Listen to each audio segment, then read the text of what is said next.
Hello everyone, আজকে আমরা নবম ও দশম শ্রেণী গুরুত্বপূর্ণ একটি টিপস নিয়ে আলোচনা করব। প্রথম অধ্যায় বাস্তব সংখ্যা নিয়ে। গত ক্লাসে আমরা পার্ট 1 ও 2 নিয়ে আলোচনা করেছি। আজকে আমরা পার্ট 3 নিয়ে আলোচনা করব। সাধারণ ভগ্নাংশ প্রকাশ করা, পৌনঃপুনিক থাকলে কিভাবে যোগ অঙ্ক করা যায় এবং কি পৌনঃপুনিক থাকলে কিভাবে বিয়োগ অঙ্ক করা যায়। আজকে দেখাবো পার্ট 3-তে। সো আশা করি পার্ট 3 অনেক গুরুত্বপূর্ণ হচ্ছে। সাধারণ ভগ্নাংশ প্রকাশ করা। সাধারণ ভগ্নাংশ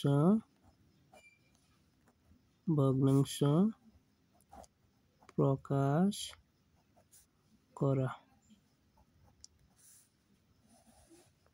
সাধারণ ভগ্নাংশ প্রকাশ করা যেমন 0.3 পূর্ণক, 2 0.46 পূর্ণক, দুটোর উপর পূর্ণক, 7.3 পূর্ণক 07 পূর্ণক। এই দশমিক আকারে থাকলে কিভাবে আমরা সাধারণ ভগ্নাংশ প্রকাশ করব এখন দেখাবো। তো আমরা একটা দশমিক আকারে ভগ্নাংশ প্রকাশ করা শিখেছি, যেমন 1.5। তো এটা আমরা কি লিখতে পারি দশমিকের জন্য 1, এবং দশমিক পরে যত ঘর থাকবে তত ঘরের জন্য আমাদের শূন্য বসাতে হবে, এমনকি উপরে যা আছে তা বসাবো। এইভাবে আমরা দশমিক থাকলে ভগ্নাংশ প্রকাশ করব। কিন্তু এখন হচ্ছে পৌনঃপুনিক থাকলে কিভাবে প্রকাশ করা যায়। তো যেমন আমি আবার দেখাচ্ছি, কোনো মানে দশমিক পরে যে গড় পৌনঃপুনিক থাকবে তার জন্য 9 ধরতে হবে, আর দশমিক পরে যে গড় পৌনঃপুনিক থাকবে না 0 ধরে নিতে হবে। যেমন এটা হচ্ছে যেরকম দশমিক পরে কয় ঘর আছে, মানে কি পৌনঃপুনিক 1 ঘর, তাই জন্য 9। আর দশমিক পরে কোনো ঘর আছে না, তার জন্য 0 হবে না। এরপর আমাদের এখানে হচ্ছে 3, উপরে যা হবে তা। তো আমরা এটা ক্যালকুলেশন করে পাবো 1/3। তো এটা যখন ক্যালকুলেশন করব 0.3333, মানে কি 3 করে বাড়তে আছে। তো পৌনঃপুনিক হচ্ছে কি কোনো দশমিক সংখ্যা যদি কয়েকটি সংখ্যা পুনরাবৃত্তি ঘটে, মানে কি বারবার রিপিট হচ্ছে, এগুলো পৌনঃপুনিক বলে। যেমন আমরা 0.3 পূর্ণক, মানে কি এটাকে আবৃত্ত করে ফেলছে, মানে কি ঘরের মধ্যে আবৃত্ত করে ফেলছে পূরক চিহ্ন দিয়ে। তেমনিভাবে পরের ধাপ আমরা করব। এগুলো হচ্ছে দশমিক ভগ্নাংশ, কিভাবে সাধারণ ভগ্নাংশ প্রকাশ করা যায় এভাবে করা হয়। যেমন দিচ্ছি, দশমিক পরে কয় ঘর পৌনঃপুনিক আছে, 2 ঘর, তাহলে 9। এবং কি দশমিক পরে কোনো কি সংখ্যা আছে পৌনঃপুনিক কোনো সংখ্যা নেই, তাহলে আমাদের 0 হবে না, এমনকি আমাদের পুরো মানটা উপরে হয়ে যা হবে তা। যখন এটা আমরা ক্যালকুলেশন করব 0.4646, তো এটাকে আমরা লিখতে পারি 0.46, মানে কি 2 ঘরের মধ্যে আমাদের পৌনঃপুনিক আছে, তাই জন্য 2 ঘরের মধ্যে পৌনঃপুনিক। আর 3 নম্বর অঙ্কটা এখন আমরা সমাধান করব। 3 নম্বর হচ্ছে 7.307, মানে পৌনঃপুনিক। তো এখানে আমাদের দশমিক পরে কয় ঘর আছে, 1 ঘর, 2 ঘর, 3 ঘর। তো 3 ঘরের পরে মানে 3 ঘরের মধ্যে কয় ঘর পৌনঃপুনিক আছে, 3 থেকে 7। তাহলে এটা মাঝখানে যে সংখ্যাটা আছে এটা 3 থেকে 7 এর মধ্যে পড়ে, তাহলে 3 ঘর পৌনঃপুনিক আছে, তাহলে 9 9 9। এরপরে আমাদের কোনো পৌনঃপুনিক সংখ্যা, মানে কি দশমিক পরে কোনো সংখ্যা আছে নেই, তাহলে আমার কিন্তু 0 হবে না। তখন আমরা পুরোটা মানটা লিখতে পারি 7307। এখন আমাদের দশমিক আগে এবং পরে দেখতে হবে কোন ঘর পৌনঃপুনিক নেই, তাহলে আমাদের 7 ঘর পৌনঃপুনিক নেই, তাহলে -7। তাহলে এটা আমরা ক্যালকুলেশন করে পাই, তাহলে আমরা সমাধান পাই 7.307। এরপরে হচ্ছে 3 307 307 মানে কি আমাদের 307 বারবার রিপিট হচ্ছে, তাহলে আমরা এটাকে লিখতে পারি 7.307 মানে আমাদের কয় ঘর পুনঃপুনিক আছে 3 এবং 7, তাহলে এখানে হচ্ছে 3 এবং 7 ঘর পুনঃপুনিক দিছি। এইভাবে আমাদের মানে কি দশমিক আকারে থাকলে সাধারণ ভগ্নাংশের মাধ্যমে প্রকাশ করা হয় এইভাবে। এখন আমাদের যোগ মানে কি যোগ দেখাবো। যোগের মধ্যে যখন পুনঃপুনিক থাকবে তখন কিভাবে যোগ অঙ্কটা করতে হবে তা এখন দেখাবো। এমনকি এই যোগ করার ক্ষেত্রে আমাদের প্রথমে জানতে হবে,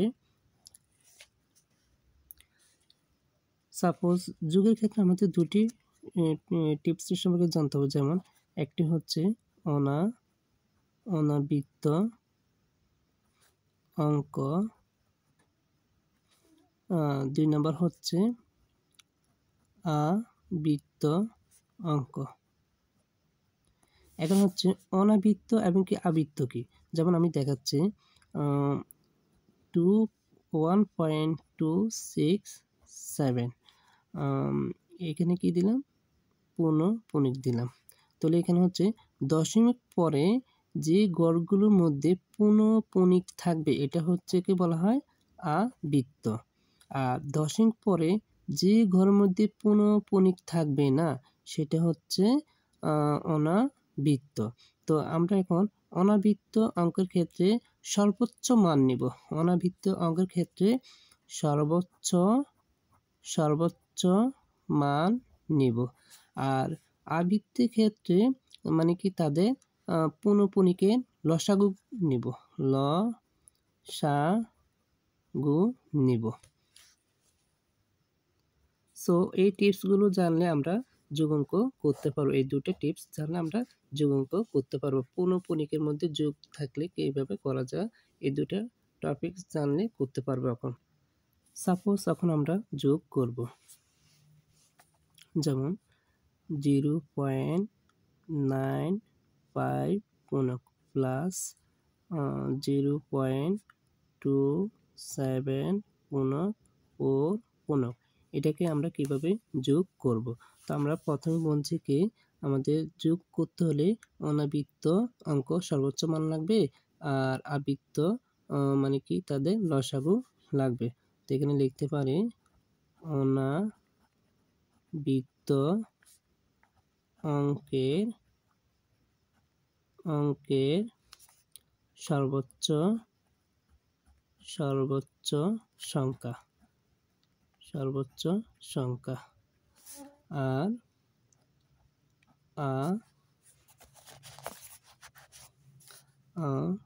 আবৃত্তে অঙ্কের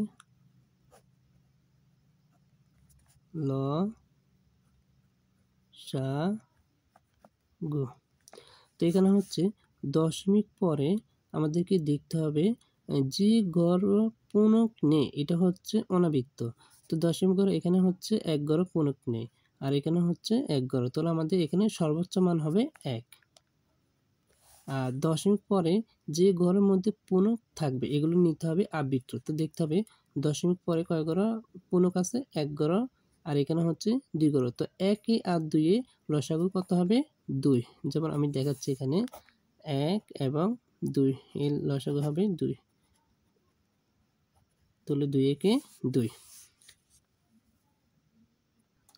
সাপোজ এখন আমরা করব, যেমন 0.95 এখানে আমি বলছি কি অনাবৃত্ত সর্বোচ্চ সংখ্যা কত 1 আছে, তাহলে এই 0 পরে 1 গড়, আর কি আবৃত্ত কয় গড় 2 গড়, তাহলে আমরা এখানে পুনঃ দিলাম, এরপর আবার 5 পুনঃ 2 গড় নেওয়া হয়েছে। তো তেমনিভাবে এটাও আমরা নিব 0.274, কারণ আমাদের হচ্ছে কি দশমিক পরে অনাবৃত্ত হচ্ছে 1 গড়, আর এখানে হচ্ছে আবৃত্ত কয় গড় 2 গড়, 2 গড় নিলাম। এবারে আমাদের অ্যারো চিহ্ন দিতে হবে। অ্যারো চিহ্ন দেওয়ার পরে আমাদের কি হাতে রাখার জন্য আমাদের পরের ধাপে 2 গড় বাড়তি নিতে হবে, মানে হাতে যোগ করার জন্য 2 গড় বাড়তি নিতে হবে। তো আমাদের এখানে হচ্ছে 5 মানে কি 5 মানে কি পুনঃপুনিক আছে, তাহলে এখানে হচ্ছে 5 এটা হচ্ছে 7 4, তাহলে এখানে হচ্ছে 7 4। এখন আমরা যোগ করব। আশা করি তোমরা বুঝতে পারছো। সো যোগ করে ফেলি। 5 এ 4 এ 9, এরপর হচ্ছে 7 এ 5 এ 12, 2 হাতে আছে 1, 10 এর শূন্য হাতে রয়েছে, এরপরে 3 2 1। তাহলে আমাদের দেখতে হবে কি দশমিক পরে কয় ঘরের মধ্যে পৌনঃপুনিক আছে 2 ঘর, তাহলে 2 ঘর। তাহলে আমাদের উত্তরটা হবে কি, অ্যান্সারটা হবে 1.23 পুনক 0.29। এটা হচ্ছে আমাদের অ্যান্সার। সো যোগ অঙ্ক এইভাবে করতে হবে। আমরা আরেকটা দেখাচ্ছি, সমাধান করব। 0.006 পুনক প্লাস 0.9 পুনক প্লাস 0.1 পুনক, এরপর হচ্ছে 3 4 পুনক। এই অঙ্কটা আমরা এখন যোগ করব। তো আমাদেরকে আবার লিখতে হবে এখানে, মানে মনে রাখার জন্য হবে অনাবৃত্ত অঙ্ক সর্বোচ্চ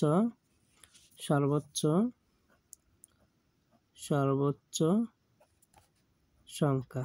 দেখো তো এখানে দশমিক পরে কয় ঘর আমাদের মানে কি পৌনঃপুনিক নেই। এখানে দশমিক পরে কোনো পৌনঃপুনিক আছে নাই, এখানে কোনো আছে নেই, এখানে আছে নেই। তাহলে আমাদের এখানে সর্বোচ্চ মান হচ্ছে 0। আর হচ্ছে আবৃত্ত এখানে হচ্ছে আবৃত্ত অঙ্কের লসাগু। তাহলে আমাদের লসাগু দেখো, দশমিক পরে কয় ঘর পৌনঃপুনিক আছে 1 ঘর, এখানে হচ্ছে 2 ঘর, এখানে হচ্ছে 3 ঘর। মানে কি এই 3 ঘর বলতে বোঝানো হচ্ছে 1 আর পরের পর যদি পৌনঃপুনিক থাকে তাহলে এটা হচ্ছে তাদের মাঝখানে। তাহলে এখান থেকে এতটুকু পর্যন্ত তাহলে 3টা ঘর পৌনঃপুনিক আছে। তাহলে 3 2 1, তাহলে 3 2 1 আমরা যদি লসাগু করি তাহলে আমাদের অ্যান্সারটা হবে কত? লসাগু করলে আমাদের হবে, লসাগু যখন আমরা করব, যেমন আমরা লসাগু করি 1 2 3, যখন লসাগু করব 2 দ্বারা নিলে কত হবে? তাহলে 6। তাহলে এখানে হবে তাদের লসাগু 6। আবার প্রথমটা দেখো তো, দশমিক পরে কয় ঘর আছে?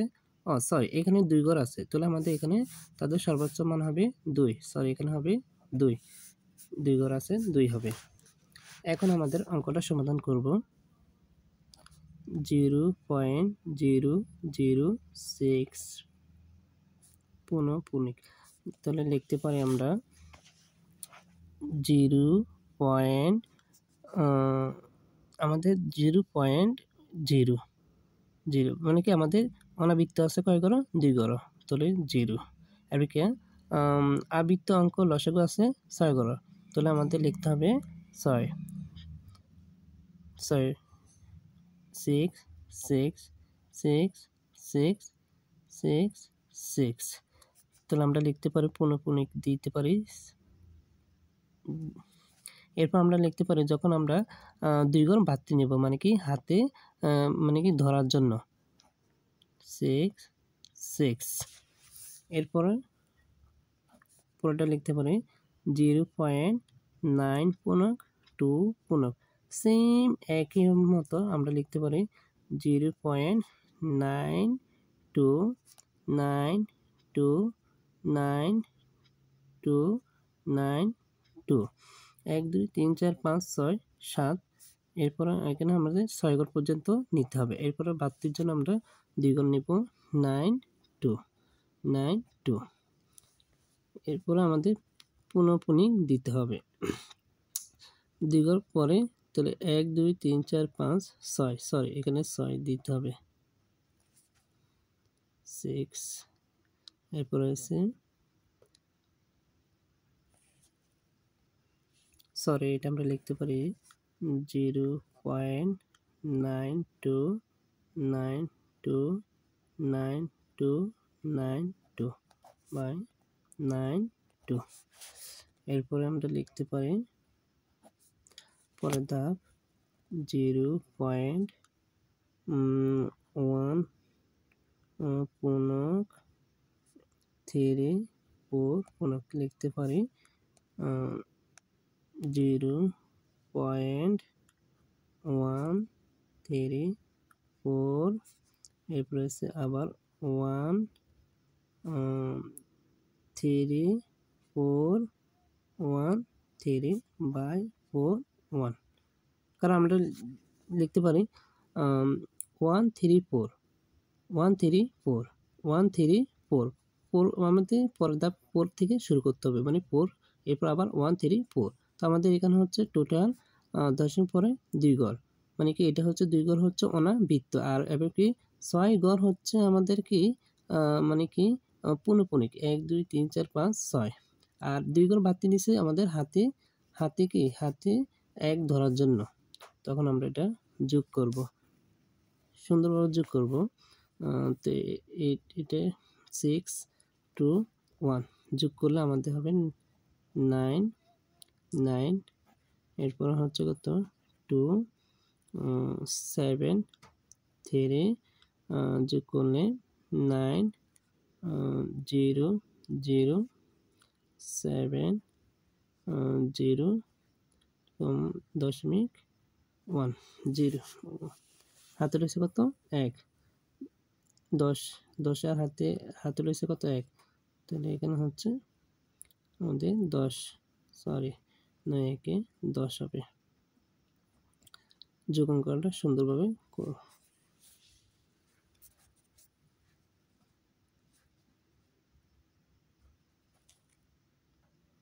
সো আমরা যোগ অঙ্কটা এভাবে করতে পারি এখন আনসার লিখব 1.070 পূর্ণক 09372 পূর্ণক 99 তেমনিভাবে বিয়োগ অঙ্ক করা হয় একই সেম নিয়মে এখন আমরা বিয়োগ করব বিয়োগ অঙ্ক করব পূর্ণপণিক থাকলে যেমন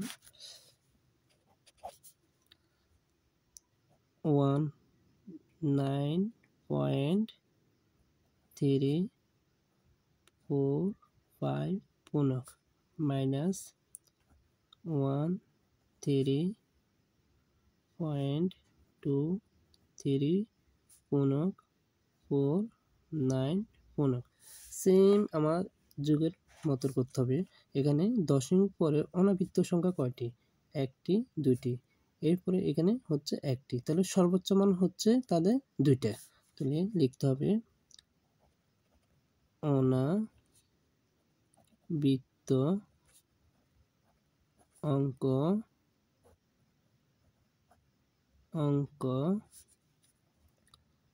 সর্বোচ্চ সংখ্যা হচ্ছে দুটি আর আবৃত্ত অঙ্ক লসাগু যেমন দশমিক পরে কয় ঘর আমাদের পূর্ণপণিক আছে 1 ঘর এইটার হচ্ছে কয় ঘর 1 ঘর 2 ঘর 3 ঘর মানে কি এই মাঝখানে যদি পূর্ণক না থাকে প্রথম ঘর শেষ ঘর যদি থাকে তাহলে এটা পুরোটা পূর্ণক মানে পূর্ণপণিক আছে তাহলে 3 মানে দশমিক পরে 11 হচ্ছে 3 ঘর পূর্ণপণিক আছে 11 1 ঘর তাহলে 3 1 আমাদের লসাগু হবে 3 তাহলে আমরা পাইছি কত 2 এবং 3 তাহলে আমাদের 5 ঘর তাহলে এখন আমাদের অঙ্কটা সমাধান হবে 19.345 পূর্ণক তাহলে আমরা লিখতে পারি 19 এরপরে 345 পূর্ণক তাহলে আমাদের হচ্ছে 2 ঘর হচ্ছে অনাবৃত্ত 2 ঘর দিলাম একে আবৃত্ত হচ্ছে কয় ঘর 3 ঘর তাহলে আমাদের 1 ঘর পাইলাম আরও কয় ঘর নিতে হবে 2 ঘর 2 ঘর নিলাম, তাহলে পুনক দিলাম। এবার আমাদের কী করতে হবে, মানে হাতে 1 ধরতে হবে, মানে ধরার জন্য আমাদের 2 ঘর বাড়তি নিতে হবে, 5 5। সেমভাবে 1 3